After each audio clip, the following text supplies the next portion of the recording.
Bonsoir, amis téléspectateurs de Code 243. Nous avons un invité de marque ce soir, M. Nzanga Mobutu. Bonsoir. Bonsoir, M. Lokabanga. Nous l'avions reçu il y a de cela 3 années. C'était à l'époque de la pré-campagne présidentielle. Absolument. Il nous revient ce soir et nous allons avec lui parler de l'UDEMO, parler de son avenir politique, mais également parler de l'avenir de la RDC. De go, M. Nzanga Mobutu, quelle est la position actuelle de l'UDEMO? Vous êtes toujours dans l'alliance de la majorité présidentielle ou bien vous avez changé d'angle? Eh bien, écoutez, tout simplement, vous savez que la dernière fois que je suis venu sur ce même plateau, j'étais déjà dans l'opposition. Depuis une année, j'ai rejoint donc, le CVD, donc, qui est la coalition pour le vrai dialogue, avec l'UNC notamment et M. Moussa Niamouissi. Et ensuite, nous avons élargi cette coalition pour créer donc, la plateforme Sauvons la RDC. Et donc depuis une année, nous cheminons ensemble et ma foi, je crois que nous défendons les valeurs de la République.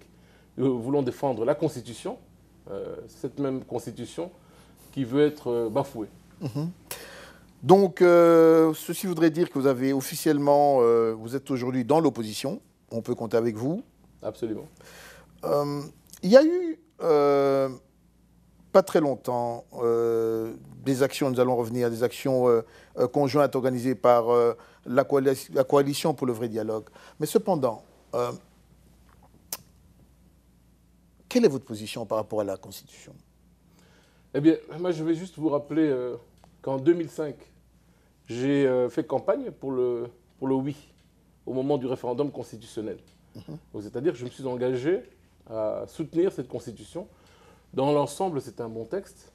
Il y a peut-être certains points sur lesquels je n'étais pas d'accord, mais enfin, disons, une Constitution, soit vous la soutenez, soit vous ne la soutenez pas. Et dans l'ensemble, nous avons fait campagne pour le oui, et cette Constitution, elle est la meilleure garantie pour le devenir du pays.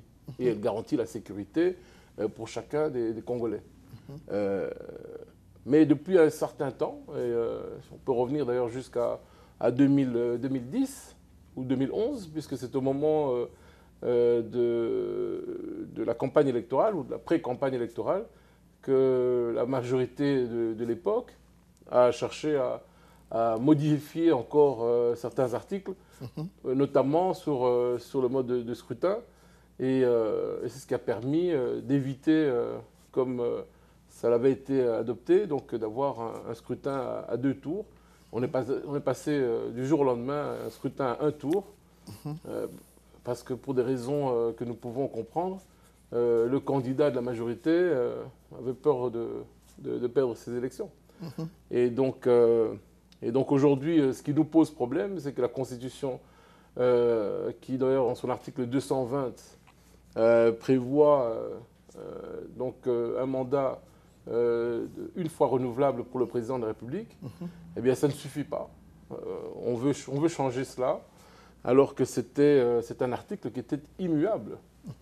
Et cela nous pose problème. Ça nous pose problème parce que cette Constitution, elle doit être applicable pour tout le monde, pour tous les Congolais.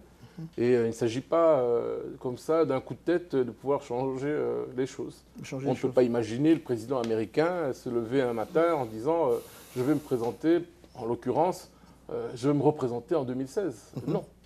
À moins que comment dire, la Constitution, elle, soit remaniée. Mais il y a un processus qui est prévu pour ça. En ce qui nous concerne au Congo, ce texte-là, cet article-là, est immuable. Article immuable. Nous venons de lire, en fait, en ce jour, un document qui circule sur le net. Est-il vrai ou faux? Mais je crois que nous pouvons en parler un peu, qui parle en fait de la révision de la Constitution. Il paraît qu'il y a une cellule en Belgique, on peut citer le pays, parce que c'est de là qu'est partie celle que nous avons en vigueur, et déjà en train de travailler sur la révision complète de cette Constitution-là.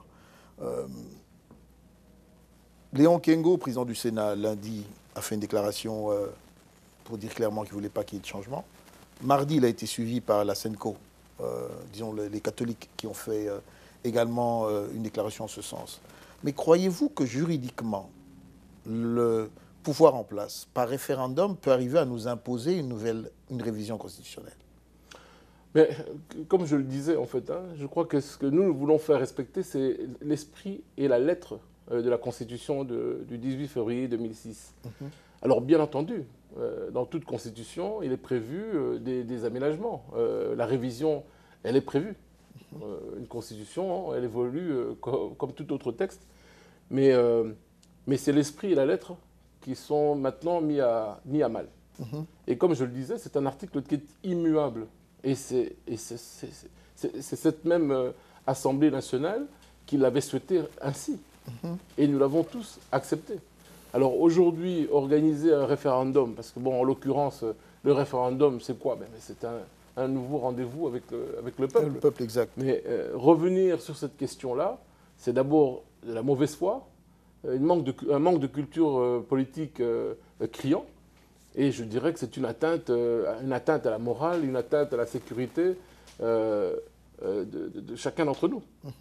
Et il revient, à mon avis, à l'opposition de se lever comme un seul homme et de faire barrage à cette tentative de coup d'État constitutionnel. Donc, alors vous parlez de ce groupe-là en Belgique. Bon, vous savez que d'ailleurs l'élaboration de cette constitution, c'est une initiative qui est venue de l'extérieur également. Il y avait un groupe en Belgique, mais il y a eu également certaines personnalités françaises qui ont participé à son élaboration. Bon, je ne vois rien de mal en cela, pour autant que les Congolais eux-mêmes aient pris part également donc, à sa conception. Et puis, le fait de recourir à une aide extérieure pour des questions juridiques, moi, je ne vois pas de mal à cela. Oui, pas de mal. Question d'actualité, il y a eu une marche parmi les actions dont j'ai introduit ici la coalition qui est devenue aujourd'hui Sauvons la RDC. Il y a eu une marche organisée par vous le 13, après celle qui s'est tenue, je crois, le 4 août. Le meeting du 4 août. La marche du 13 septembre semble poser problème aujourd'hui. Parce que vous avez parlé de quelque chose d'important qui est l'unité de cette opposition. Tout à fait. Et même votre parti a été cité. Voilà. Qu'est-ce que vous pouvez nous dire à ce sujet ? Voilà ce qui se pose comme problème dans notre pays. C'est que nous avons dans nos partis politiques, et notamment dans l'opposition, vous avez quelques personnes qui, pour des raisons qui les concernent, cherchent à déstabiliser ce processus qui est en train de se mettre en place. Nous avons estimé que créer un front contre cette tentative de coup d'État constitutionnel était la meilleure manière de tenir et de faire face. En cela, nous nous érigeons un peu en censeur, je dirais, hein, et le protecteur de ces textes. Et donc, pour certains, dans nos partis politiques, même dans le mien, certains ont cherché à déstabiliser en faisant des coups d'annonce et en annonçant que nous ne prendrions pas part à cette marche. J'ai moi-même dû, à la dernière minute, intervenir, sur les réseaux sociaux notamment, pour pouvoir faire passer le message en disant « nous sommes un et un seul, et nous allons continuer ». Malheureusement, le service d'ordre était fort musclé, et la marche a été dispersée. Mais je pense que dans les prochaines semaines, la coalition devrait annoncer une nouvelle date pour une nouvelle marche. Donc moi, je réitère encore ma détermination pleine et entière, parce que je pense que cette marche, elle est nécessaire. Nous devons marquer notre opposition à cette tentative. C'est la seule manière d'ailleurs qu'il nous reste, puisque là, nous sommes en cela protégés par la Constitution, qui nous permet de nous exprimer de la manière que nous souhaitons et de manière tout à fait démocratique. Voilà. Donc pour moi, ça ne pose pas de problème. Je dis simplement que toute personne, alors ça ne peut engager que bien sûr notre parti, mais toute personne qui souhaiterait adhérer dans un gouvernement de cohésion nationale ou de je ne sais quelle autre appellation, eh bien, se verrait automatiquement exclure. Et ce serait un acte d'auto-exclusion de sa part. Donc pour nous, nous avons opté pour une opposition déterminée et responsable. Et donc, moi, je pourrais peut-être faciliter la tâche à toutes ces personnes-là en leur disant, bah, écoutez, si vous souhaitez adhérer dans un des partis de la majorité, eh bien, ça, c'est votre problème. Mais nous continuons notre combat qui est nécessaire pour le bien-être de la population. Donc, ceci résume en fait la pensée. Donc, vous gardez la même ligne que celle qui a été en fait décidée au niveau de votre organisation. Absolument. Pas de participation à un gouvernement quelconque. Aucune participation, quelle qu'elle soit, parce que nous savons très bien quel en serait le résultat. Exact. Je ne veux pas revenir ici sur les écueils que nous avons connus cette année, et même l'année dernière. Je vous rappelle tout simplement que nous avons, toute l'opposition avait signé un document le 1er juillet, si je ne m'abuse, le 1er juillet 2013, rappelant en cela d'ailleurs les dispositions de l'accord cadre d'Addis Abeba, oui. Et qui n'étaient pas respectées dans les propositions qui avaient été faites par la présidence de la République. Et à ce moment-là, nous avions accepté d'intégrer le CVD. CVD, oui. Et bon, comme vous le savez également, nous avions refusé de participer donc aux concertations nationales et que nous ne nous sentons pas concernés par les dispositions qui en sont sorties. Donc pour nous, en ce qui nous concerne, le dialogue il doit toujours se faire avec le concours de la communauté internationale et il ne peut pas en être autrement, c'est tout. Voilà la position qui est la nôtre. Sous quel format vous le voyez aujourd'hui? C'est vrai, selon la résolution 2098, elle est claire. Quelle périodicité cela pourrait se faire? Parce que vous appelez ce dialogue de tous vos voeux. Qui atterrirait sur quoi? Formation d'un gouvernement, à ce moment-là, pour lequel vous serez participant Mais pour nous, en ce qui nous concerne... En fait, si je pose la question, si vous permettez, je vais la compléter. C'est parce qu'on sent ici qu'il y a une petite discordance. Certains du DPS, du moins, parlent toujours de son impérium, pendant qu'une autre frange de l'opposition, elle, a une autre vision qui ne cadre pas. Est-ce que vous irez à ce moment-là vers un dialogue qui va aboutir à ce que l'impérium, selon l'UDPS, soit remis à Tshisekedi, ce qui est une chose un peu difficile, il faut la reconnaître, ou qu'est-ce qui est envisagé après en fait, ce dialogue-là? Je ne peux pas parler pour le compte de l'UDPS. Je comprends les frustrations.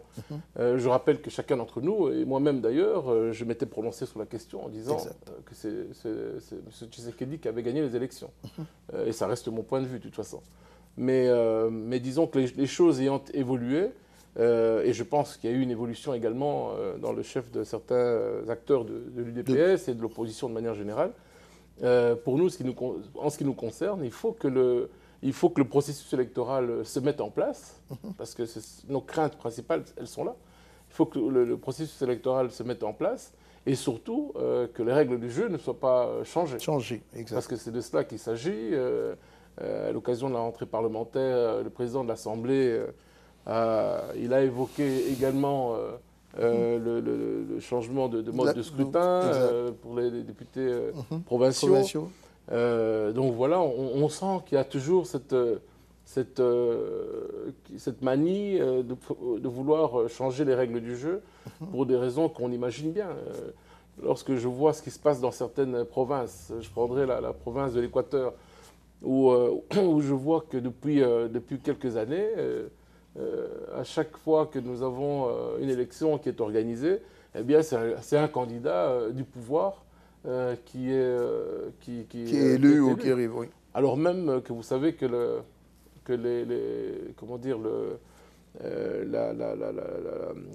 l'Assemblée provinciale de l'Équateur, elle est essentiellement composée de députés de l'opposition, mais qui, depuis un certain temps, sont acquis à la cause du pouvoir.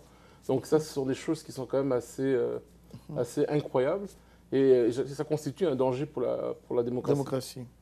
Voilà, parlons de démocratie, vous avez parlé tout à l'heure des libertés. L'arrestation d'Ewanga, Jean-Bertrand Ewanga, qu'est-ce que l'UDEMO en pense? Eh bien, d'abord, moi-même, je me suis prononcé sur cette question. J'estime que d'ailleurs, cette condamnation, elle est digne d'une république bananière.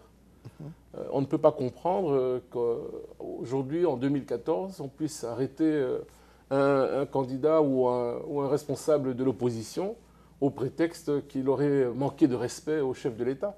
Mais écoutez, nous sommes de l'opposition, nous ne sommes pas là pour excusez-moi de l'expression, mais cirer les pompes du pouvoir.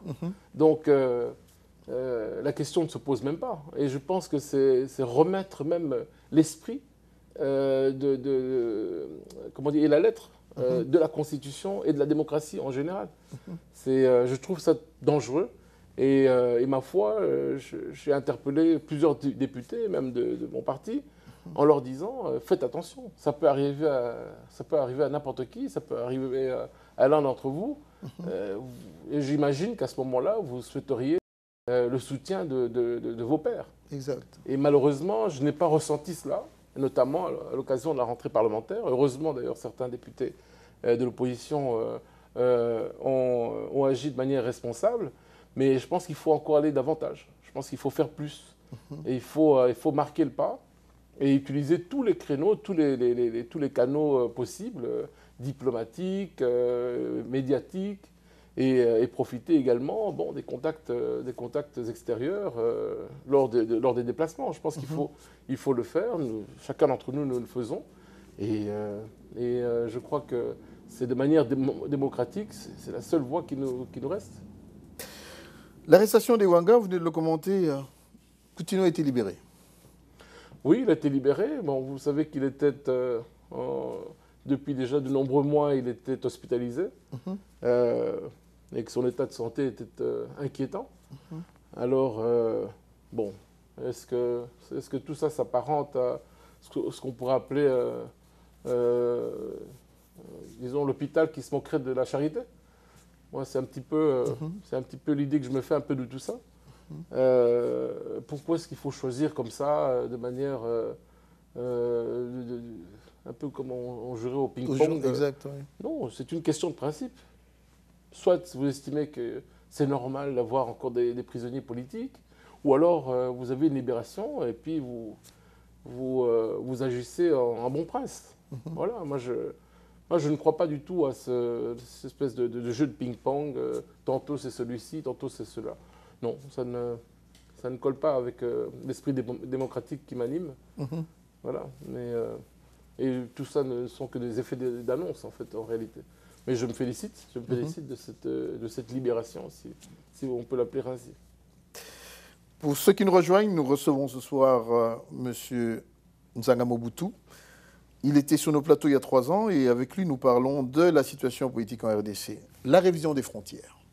Nous avons lu, à la grande surprise, qu'avant même la rentrée parlementaire, 2 commissions, une congolaise et une rwandaise, a commencé à faire des travaux pour retrouver les bornes qui pourraient nous amener vers une modification au profit de tel ou tel pays de terre. Que pensez-vous, ou bien quelle est votre idée à ce niveau-là? Voilà encore un autre problème qui se pose entre nos 2 pays. Il y a quelques mois, j'ai constaté qu'il y avait une mission sénatoriale rwandaise qui s'est déplacée donc, à Kinshasa. Et en cela, elle faisait suite à une délégation qui avait été menée par le président du Sénat congolais. Alors, j'imagine que ces questions-là ont dû être abordées, puisque toujours cette année, j'ai suivi, et ça se passait, je crois, au Parlement panafricain, où j'ai suivi des députés rwandais qui revenaient notamment sur les frontières en disant que le pouvoir colonial avait imposé ces frontières, alors que le Kivu appartenait au Rwanda. Bon, donc là, je m'étonnais déjà de savoir que le Rwanda était une colonie belge. Je crois savoir qu'ils étaient sous protectorat, je crois, après le contrat, après je crois que c'est la Première Guerre. Hein, après la Première Guerre, voilà. Donc c'était l'Allemagne est perdue. En 1919, je pense, que la Belgique a eu le protectorat sur le Rwanda et le Burundi. Bon, voilà. Donc ça, c'était simplement pour une petite note historique. Mais nous sentons ces velléités. Et j'étais d'ailleurs assez content de voir que certains députés ou parlementaires congolais avaient réagi en disant qu'aucun centimètre carré donc, de notre territoire ne pourrait être pris par quelque pays qu'il soit. Voilà. Donc Ça, en cela, je me sentais rassuré de savoir que nous avions encore des compatriotes qui tenaient mordicus à ce territoire qui nous est si cher. Mais pour revenir à ces velléités, non, mais écoutez, nous nous insurgeons contre cela. C'est inacceptable. Déjà, il y a quelques années, le président Pasteur Bizimungu, je me souviens, qui parlait d'un Berlin 2. Donc, il tenait absolument à ce qu'on ait une révision des frontières. Une révision des frontières. Donc, si vous voulez, c'est une thématique récurrente dans le chef du pouvoir rwandais. Et ma foi, eh bien, voilà encore une raison pour laquelle nous devons rester fermes, parce que nous ne pouvons pas accepter, au prétexte que le Rwanda aurait une armée forte ou qu'il aurait une diplomatie, comment dire, prééminente, et nous laisser comme ça absoudre. Non, non, ce serait inacceptable. Et donc, nous avons un devoir et un rôle important à jouer au sein de l'opposition sur toutes ces questions-là. Et naturellement, je vous dis, toute ma fermeté et ma détermination contre toute révision. Contre toute révision des frontières. Nous sommes toujours du côté de cette frontière-là. Il y a eu un mouvement, le M23, de triste mémoire, qui a reçu de la part du gouvernement officiellement une amnistie. Et tout récemment, nous avons lu que le M23 voudrait se muter en parti politique. Après que le RCD et d'autres mouvements que nous connaissons se sont déjà retrouvés à Kinshasa dans les institutions. Qu'est-ce que... Et également membre de la majorité. De la majorité, exactement. Comment voyez-vous cet énième épisode d'un groupe militaire qui va se transformer d'une rébellion, pseudo-rébellion militaire, qui va se transformer en parti politique? Quelle lecture en faites-vous? Je ne vous dirai pas que je suis résigné, mais écoutez, je m'interroge très sérieusement. Parce qu'encore une fois, j'ai parlé du RCD tout à l'heure, qui était avec le pouvoir, en alliance dans la précédente législation, ou législature plutôt, donc au Bas-Congo, au Kasaï occidental. Oui. Mais vous avez suivi que le M23, qui aujourd'hui, comme le RCD hier, et le groupe de Nkunda, qui se sont retrouvés en alliance avec le pouvoir, eh bien, on peut s'interroger quand même sur la nature de ces relations. Est-ce que finalement, ce sont de vieilles amitiés qui se retrouvent, ou alors... alors vraiment, moi, je m'interroge, parce que finalement, vous et moi, nous ne pouvons que nous interroger, parce que ce sont des Congolais qui ont péri sous les balles de ces mouvements. Exact. Et aujourd'hui, par un coup de baguette magique, eh bien, ces gens se retrouvent dans les institutions et de manière tout à fait naturelle demandent à être enregistrés comme des partis politiques. Je dis non. Moi, je m'insurge contre ce type de décision, et le gouvernement, en toute légitimité, devrait refuser. Et il ne pourrait pas accepter Mais malheureusement, ce sont des engagements qu'ils ont déjà pris, je crois il y a plus d'1 an, comme ils l'ont fait d'ailleurs pour la loi d'amnistie que le gouvernement a proposée donc à l'Assemblée nationale, disons au Parlement, et que les deux chambres ont adopté d'ailleurs. Exact. À notre grand malheur. Et l'un des engagements également, c'était de pouvoir les intégrer et les accepter comme partis politiques. Donc ici, le gouvernement ne doit pas faire l'hypocrite. C'est un engagement qu'il a déjà pris. Et nous ne sommes pas dupes au sein de l'opposition. Vous n'êtes pas dupes au sein de l'opposition. Il y a 24 heures, le président Barack Obama, nous avons parlé d'Ebola, a décidé l'envoi de 3000 troupes au Libéria. Nous avons connu cette tragédie il y a quelques décennies. Votre défunt père était président de la République à l'époque. Je crois qu'Ebola, qui est d'ailleurs le nom d'une ville ou d'une cité ou d'un village. Je crois le nom d'une rivière, je crois, dans la province de l'Équateur. Voilà, exactement. Cette maladie revient à la surface.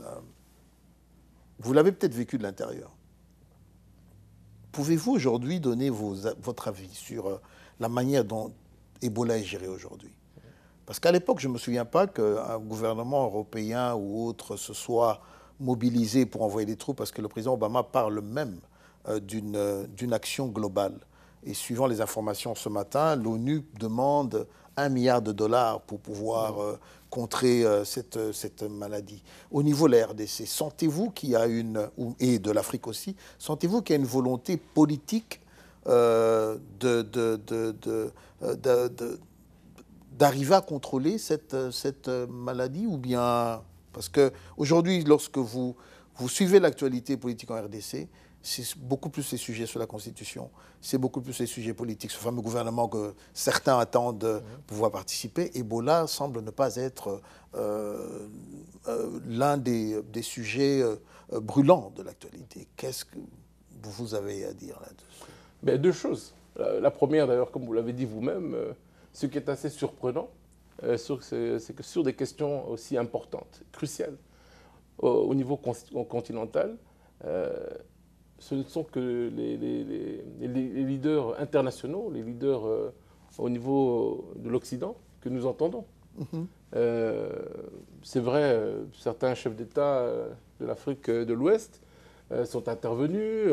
Certains ont fait savoir qu'ils ne pouvaient pas prendre part au sommet qui s'est tenu à Washington du 5 au 6 août dernier, justement pour répondre aux urgences, aux impératifs liés à cette question de l'Ebola. Ensuite, deuxièmement, j'ai suivi bien entendu le message du président Obama, qui prend cette question très au sérieux. Ça fait déjà quelques semaines d'ailleurs que régulièrement il revient sur cette question-là. J'ai suivi le message qu'il a lancé d'ailleurs aux populations de l'Afrique de l'Ouest et de manière générale aux pays concernés par Ebola. Dans le cas du Congo, puisqu'à l'époque, la République du Zaïre, cette fièvre a commencé, je crois que c'était en 1976. C'était la première fois, oui.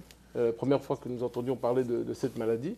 Et je crois que cette fois-ci, c'est la 7e épidémie donc de la fièvre Ebola qui réapparaît en fait dans notre pays. Bon, alors moi je m'interroge aussi parce qu'en fait à chaque fois, on est tombé quand même sur un vaccin. Il y a un vaccin qui a été développé à cet effet. Et alors, je ne suis pas moi un scientifique, mais enfin, je peux me poser la question, est-ce que ce même vaccin qui a été utilisé les premières fois et qui ont été appliqués, est-ce que ce n'est pas possible de l'utiliser ici? Donc, bien entendu, comme chacun d'entre nous, je me suis intéressé à la question et à comprendre également donc, les phénomènes qui amènent à tout cela. Alors, on vous parle également donc, des comportements des animaux, puisque on a parlé du singe, mais qui lui-même ne serait pas la première source. On a évoqué les chauves-souris. Et là, dans les régions, notamment dans la province orientale, on a parlé donc d'un foyer qui pourrait être un des foyers importants donc de cet Ebola. Mais au plan gouvernemental, on ne sent pas. On ne sent pas la réaction. Sur Radio Okapi, je crois, donc la radio onusienne au Congo, j'ai entendu, on a évoqué quelques réactions du ministre de la Santé, mais on ne sent pas au niveau gouvernemental comment dire, une action qui soit menée en ce sens. Moi, je tiens simplement ici, et je profite de l'occasion pour féliciter toutes les organisations de la société civile, que ce soit en France, que ce soit au plan continental. Exact. Donc des organisations qui ont commencé déjà des campagnes de mobilisation de fonds pour permettre justement de chercher à trouver un remède contre cette maladie. Alors le fait que les Nations Unies ou que d'autres organisations de type global se mobilisent pour trouver des fonds, c'est une chose, mais je pense qu'il est également de notre ressort de nous mobiliser et nos gouvernements en premier lieu. Et malheureusement, je ne le ressens pas. Depuis 2 semaines, je suis un petit peu l'actualité là-dessus. Je n'ai pas senti notre gouvernement se mobiliser sur cette question-là, bien entendu. C'est vrai. Pour ceux qui ne le savent pas, ici aux États-Unis, je crois qu'il y a eu deux malades, un médecin et une missionnaire qui ont été soignés. Qui ont été soignés, tout à fait. Je crois que le président Obama a même reçu le couple du médecin il y a 48 heures à la Maison-Blanche. Et si eux sont parvenus à soigner ces malades, c'est qu'il existe en fait une médication prévue. Ouais. Et je me pose des sérieuses questions de savoir si cette médication n'est-elle pas transférable en Afrique ou bien existe-t-elle en grande quantité? Pourquoi nos responsables africains attendent-ils d'avoir de l'aide? Et pourquoi pas ne pas se focaliser sur l'expérience, sur l'expertise des Congolais qui ont eu, je crois qu'il y a quelques médecins à l'époque, je ne sais pas si c'est le docteur Luruma ou d'autres médecins congolais qui avaient travaillé dans ce secteur-là, qui sont toujours vivants, et que Dieu nous aide et que nous puissions trouver la solution.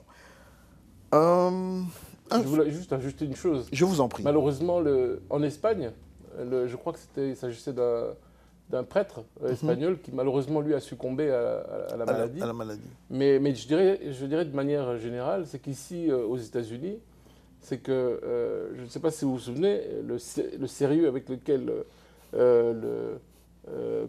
la personne infectée a été prise en charge, très rapidement. Très rapidement, oui. Parce que en fait, le problème qui se pose, évidemment, c'est de comment traiter les patients et de prendre toutes les mesures nécessaires, les mesures d'hygiène, puisque évidemment, cette personne était en contact avec des personnes infectées, et c'est bien là le problème en fait. Donc peut-être probablement il a été infecté par des personnes décédées, et là on demande de prendre toutes les mesures, d'utiliser des gants hygiéniques et de pouvoir enterrer les personnes infectées et donc décédées des suites de cette épidémie, et de les enterrer dans des conditions appropriées.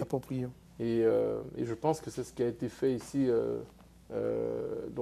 par les États-Unis. Et c'est le conseil d'ailleurs que le président Obama donne à tous ces pays qui sont touchés par le problème de la fièvre Ebola. Tous ces pays touchés par la fièvre Ebola, j'espère que nos autorités congolaises vont pouvoir prendre le taureau par les cornes. Et vu l'expérience que nous avions déjà emmagasinée, qui par ailleurs, pour ceux qui ne le savent pas, il y a eu même un nouveau mode de salutation à RDC. Je me souviens, j'étais encore très jeune à l'époque. C'est comme ça qu'on a commencé à se donner, à se dire bonjour avec la tête. Voilà. Hein, ça vient en fait des précautions, parce qu'on ne devrait plus se saluer par la main. Hein, on se disait bonjour en se donnant des coups de tête, pour ceux qui ne le savent pas, et ça a continué jusqu'à ce jour. Une question un peu délicate, mais il faudrait que je vous la pose. Vous êtes le fils du maréchal, et il appert aujourd'hui que le fils de l'un des opposants qui a combattu votre père, à savoir Étienne Tshisekedi, son fils Félix aujourd'hui, semble avoir l'ambition de prendre la place de son père. Vous qui êtes déjà en politique aujourd'hui, quel conseil pouvez-vous donner à Félix? Et moi, je lui dirais simplement qu'il faut s'ouvrir aux autres formations politiques de l'opposition. Je crois que c'est nécessaire. Par expérience, moi, je dirais que les écueils que nous avons rencontrés depuis 2006 ont montré à suffisance que le problème qui se pose au sein de l'opposition, c'est le manque de communication, le manque d'entente et d'organisation entre nous. Puisque finalement, nous avons un adversaire commun, mais le problème qui se pose, c'est que nous ne parvenons pas à nous organiser de manière efficace pour mettre fin, de manière démocratique, à ce pouvoir que nous combattons.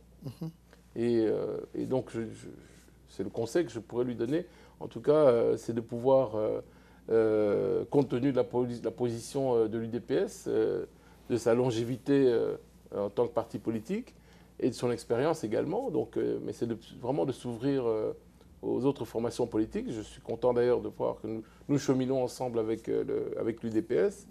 J'ai eu l'occasion de rencontrer M. Félix Tshisekedi il y a déjà quelques années, en Belgique. Et donc, depuis quelques mois, nous avons eu l'occasion d'échanger également sur la manière dont l'opposition peut s'organiser.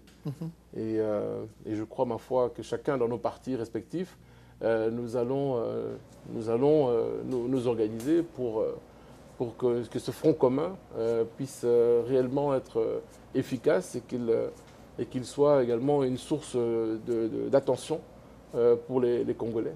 Félix Tshisekedi, le fils du farouche opposant du défunt à votre père, le maréchal Mobutu, est aujourd'hui secrétaire national en charge des relations extérieures de l'UDPS.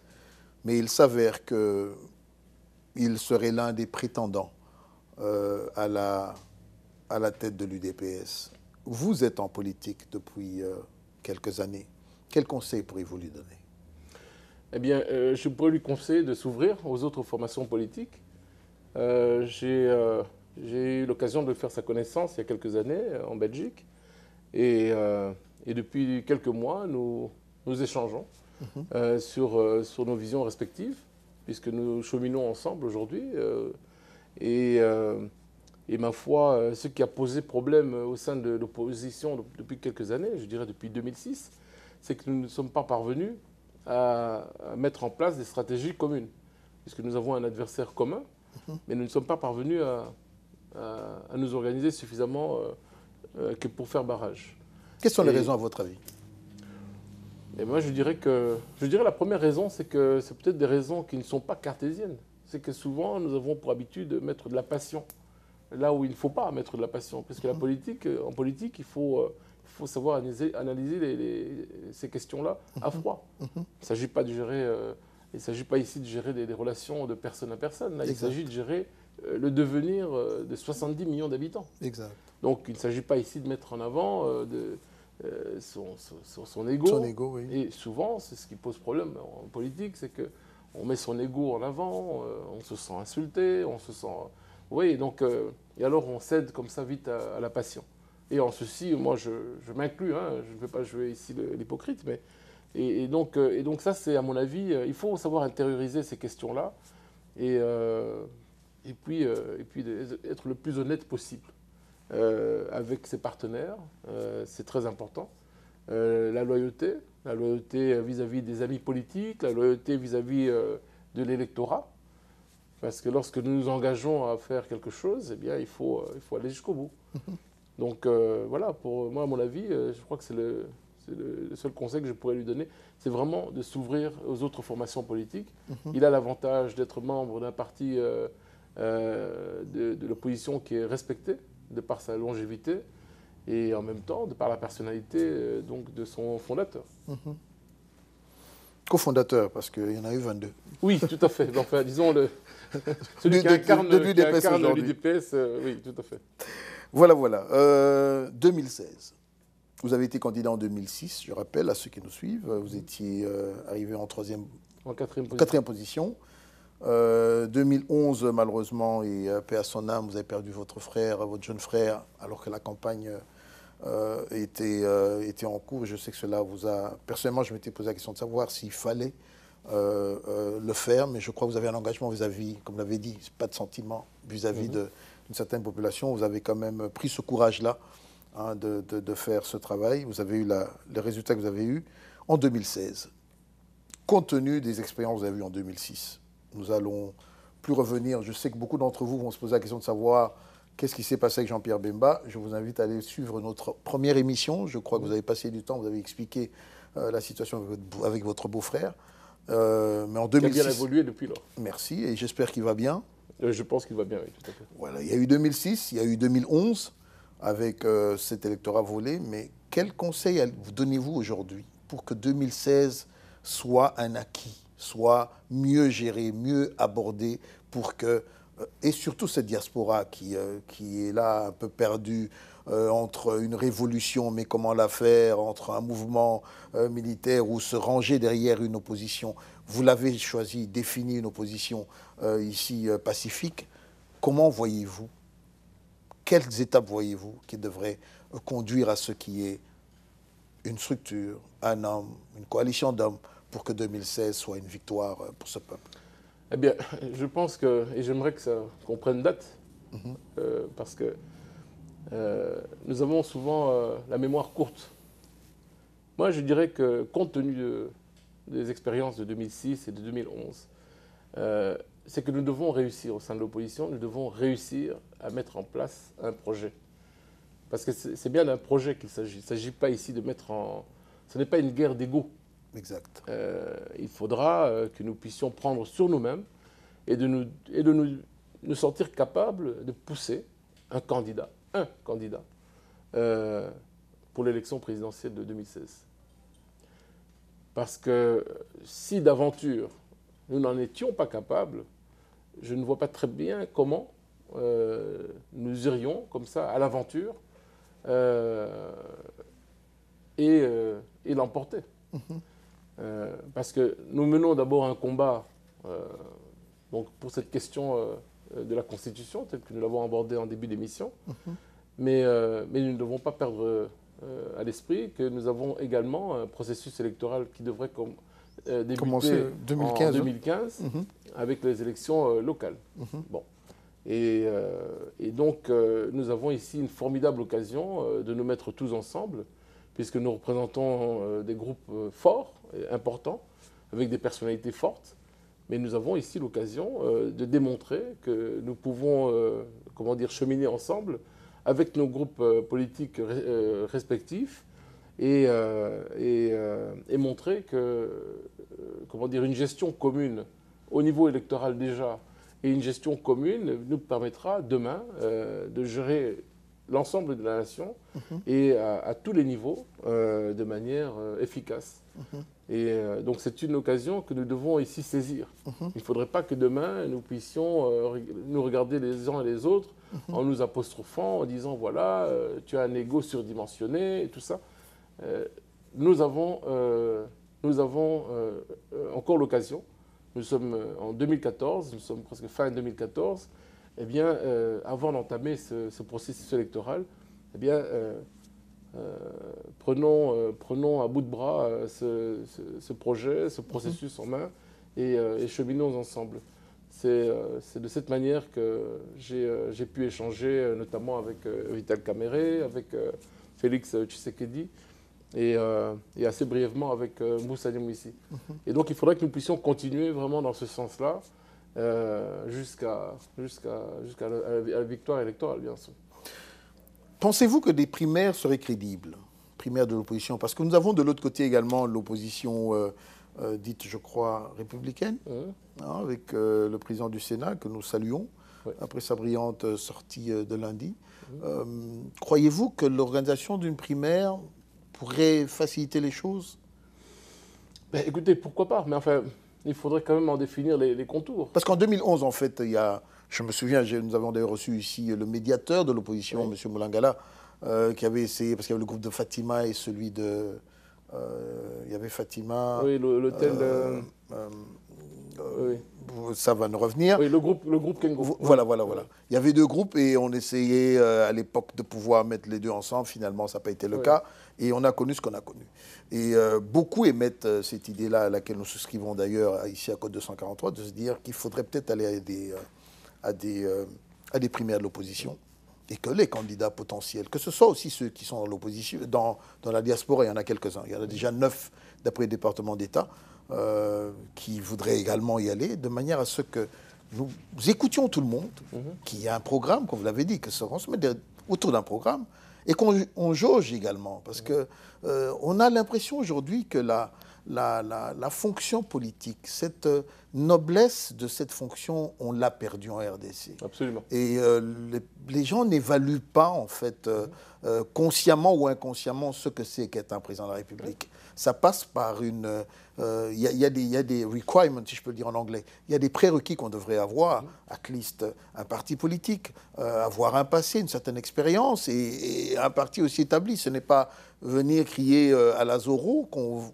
Et donc toutes ces choses-là, même vues de l'extérieur, et là j'en parle, permettez-moi, ce n'est pas une question, mais je voudrais échanger un peu avec vous. Je me souviens d'avoir vu Barack Obama, avant les élections au Kenya. Beaucoup de Congolais n'ont pas vu ça, mais je peux vous donner le lien. Il a fait une adresse aux politiciens kenyans.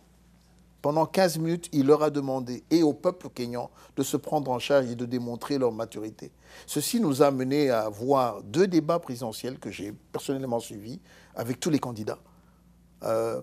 Et il leur a demandé également d'éviter ce qui s'était passé quelques années auparavant. Vous vous souvenez les émeutes qu'il y a Tout eu? à fait. Voilà. Et je me suis dit, ça s'est passé au Kenya, c'est juste à côté.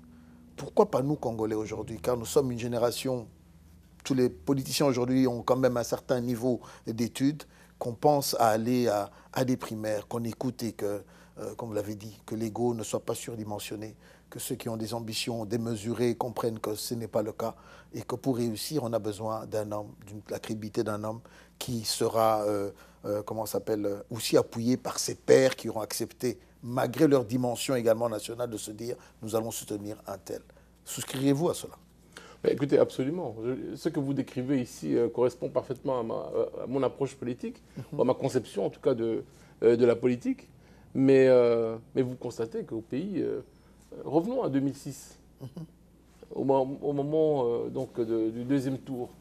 Le débat que nous souhaitions tous et qui n'a pas eu lieu parce que, je crois à l'époque, le candidat du pouvoir estimait que Jean-Pierre Bemba allait l'agresser au moment du débat. Enfin, vous imaginez un petit peu, vu de l'extérieur, ça paraît quand même assez... ça paraît risible. C'est une image forte, oui. Ça paraît risible, mais voilà ce à quoi nous avons droit au pays. Alors, en 2011, parce que nous avions souhaité également le débat, eh bien, je crois que c'est le CESAC ou CESAC. Oui, la commission, oui. Voilà, la commission chargée justement d'organiser ces débats, enfin en l'occurrence, avait estimé, je ne comprends pas très bien pourquoi d'ailleurs, mais qui estimait que comme il s'agissait d'une élection à un tour, eh bien, il n'y avait pas besoin de débat. Bon, encore une fois, vous voyez, donc on va ramener un vrai débat à de petites choses, à de simples choses. Je trouve ça malheureux. Je trouve ça tout simplement malheureux. Donc c'est vraiment l'abaissement du niveau intellectuel d'un pays. Et je trouve ça tout simplement dommage. C'est un danger, encore une fois, pour la démocratie. Donc moi, je serais bien sûr d'accord, mais il faudrait vraiment en définir les contours. Les contours, oui. Bon, d'abord, s'il y a des primaires, mais il faut savoir quel est l'électeur. Parce que même en France, lorsqu'il y a ce type de scrutin, eh bien, vous savez qu'il y a quand même... ce sont des scrutins qui s'organisent soit au sein des partis. Des partis, oui. Et là, ici, ce serait l'occasion de savoir quel serait l'électeur au sein des partis, puisqu'il s'agirait donc de l'opposition. Donc ça, mais je ne sais pas très bien comment est-ce que tout ça pourrait s'organiser chez nous, mais bon, c'est tout à fait possible. Et encore, faudrait-il que tous les partis, ou en tout cas les principaux partis qui forment l'opposition, l'acceptent. En tout cas, du moins, donc les responsables de l'UNC, de UDEMO, UDPS, MLC. Oui. Voilà, il faudrait que se prononce sur ces questions-là. Exact. Mais vous savez, c'est une idée que personnellement, en Code 243, nous encourageons. Nous essayons d'en parler autour de nous. C'est vrai qu'on a plus de 400 partis en RDC, vous le savez. Bon, mais nous allons ici voir les partis qui ont pignon sur eux, tout à fait. qui sont assez sérieux et qui ont participé à une élection présidentielle, donc qui ont cette expérience-là. Qui sont des partis de gouvernement et qui sont représentés à l'Assemblée nationale. Exactement. Donc, ceci pourrait faciliter la tâche. Ceci ne voudrait pas dire que nous excluons les autres, mais s'il y a des prérequis qui sont définis et acceptés par tout un chacun, une charte, je crois que ceci démontrera même auprès de nos partenaires qu'il y a cette fois-ci une meilleure prise en charge. Car 2011, tout le monde avait appelé de ses voeux cette unité-là. Lorsque, en aparté, nous avions eu à discuter avec certains des candidats, on a compris, comme vous l'avez dit, que c'était des fois problème d'ego, problème d'organisation. Je me souviens, en 2011, 3 ou 4 candidats s'étaient retrouvés comme par enchantement à Washington, D.C. Mais chose bizarre, ils ne s'étaient pas vus.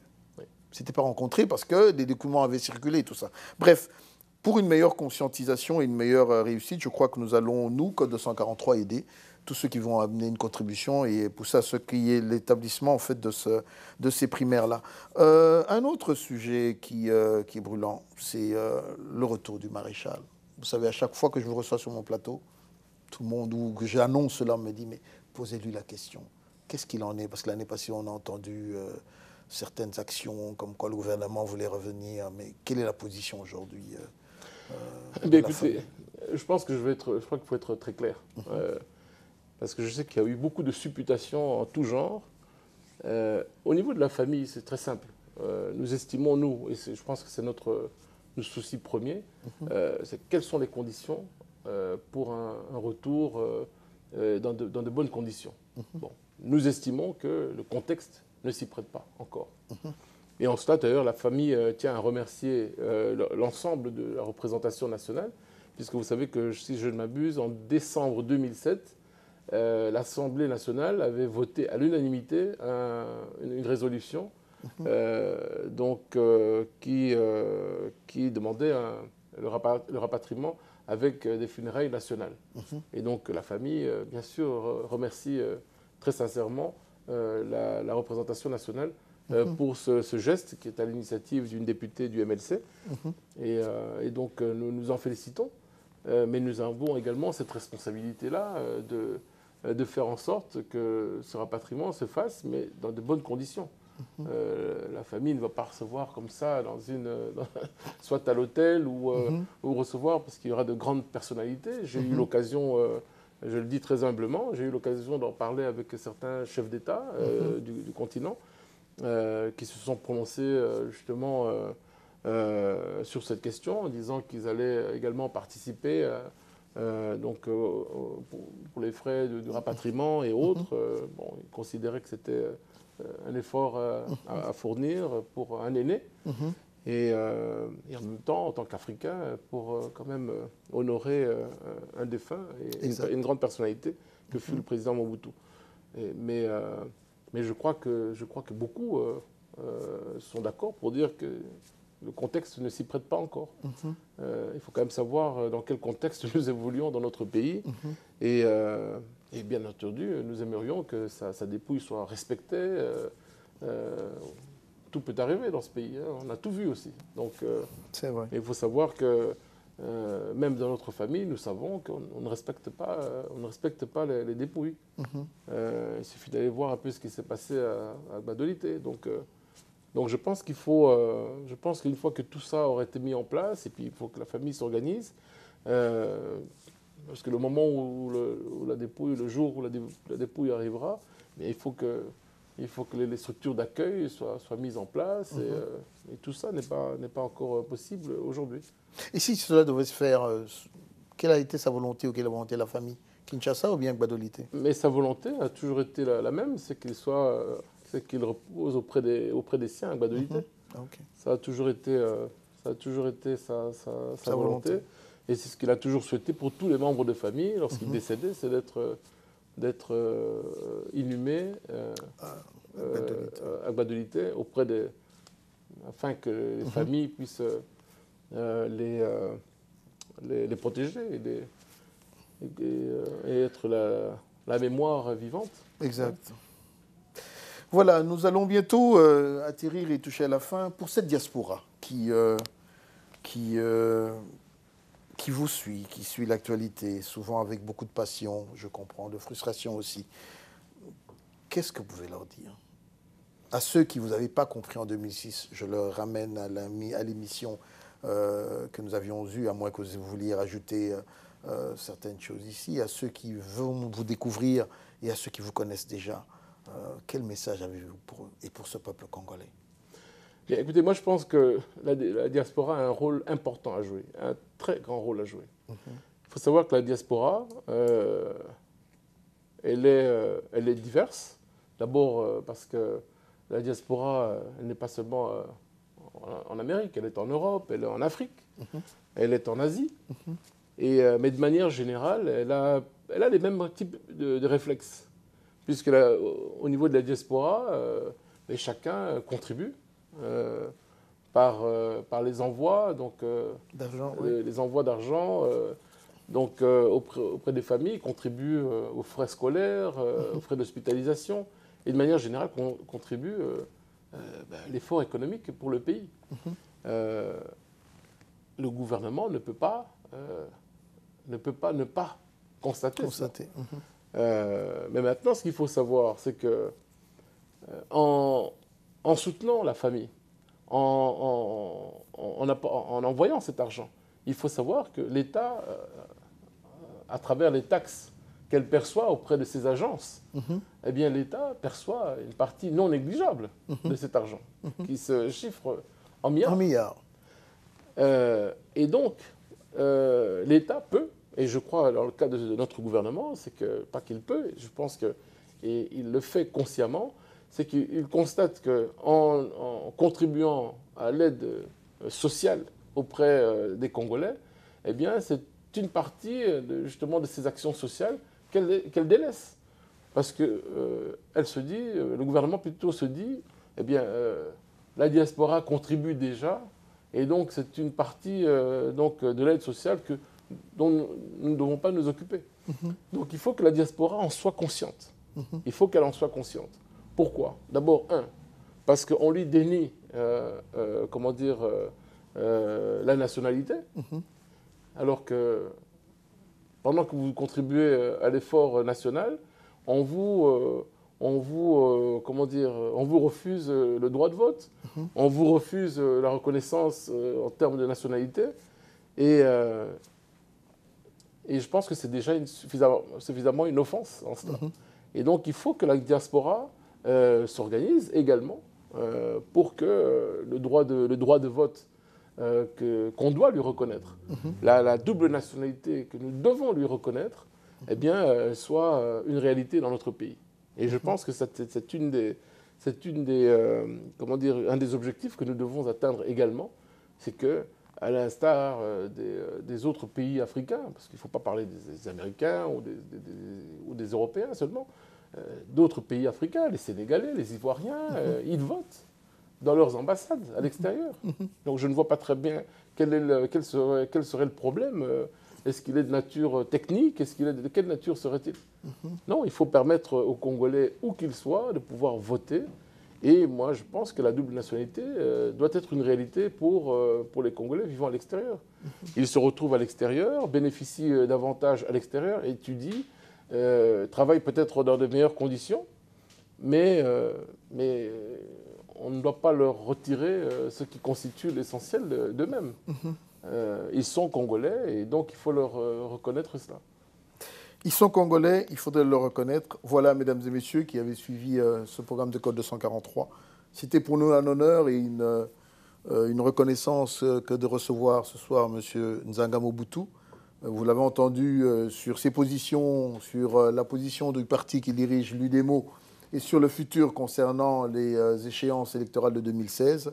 Si vous voulez en savoir plus, vous pouvez toujours le contacter sur sa page Facebook ou encore sur votre... sur le compte Twitter. Sur le compte Twitter. Je vois que vous suivez bien les réseaux sociaux. Je suis, vous savez, Facebook a aujourd'hui atteint des milliards de membres, donc cela est non négligeable. Et si cela est utilisé par d'autres sociétés, pourquoi pas nous? Donc, Code 243 vous invite à avoir cet échange, ce dialogue. C'est important de connaître ceux qui sont devant, ceux qui ont cette responsabilité-là morale et sociale vis-à-vis des autres, et surtout cette reconnaissance du peuple, pouvoir les aider, discuter, échanger, critiquer, mais critiquer selon l'éducation que nous avons reçue, critiquer en tant que Bantou, pas la prolifération que ce que nous sommes en train de voir sur Facebook, où c'est devenu par moments pas très courtois, où les injures fusent très rapidement.